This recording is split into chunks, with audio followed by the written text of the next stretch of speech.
Let's go. Aku nak update barang-barang yang masuk ni. Bukan satu, bukan dua, tapi kali ni masuk kau-kau banyak punya.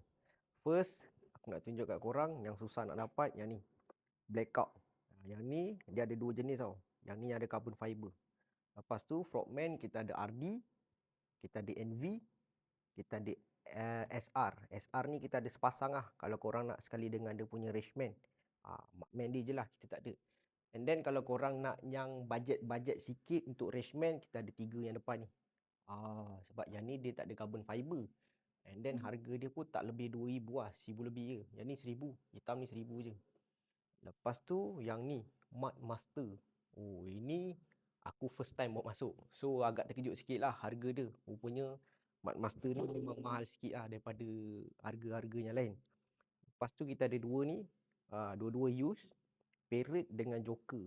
Yang ni pun lama tak dapat geng, Joker ni. Serius. Okey lah, condition okay, not bad. And then kita ada yang dekat atas ni. Dekat atas ni yang antara yang barang yang betul-betul sedap.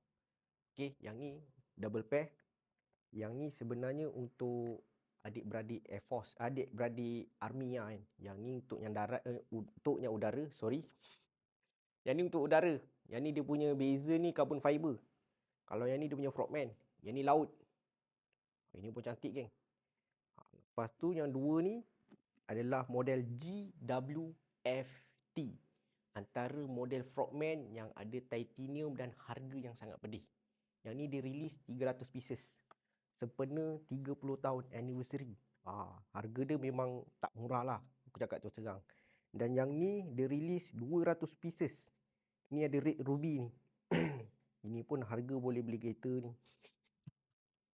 So kalau andai kata kalau korang berminat antara jam-jam yang depan mata korang ni, kan, jangan risau, bagi tahu kita deal sampai jadi. Yang penting macam biasa boleh depo, boleh pakai SP semua lah.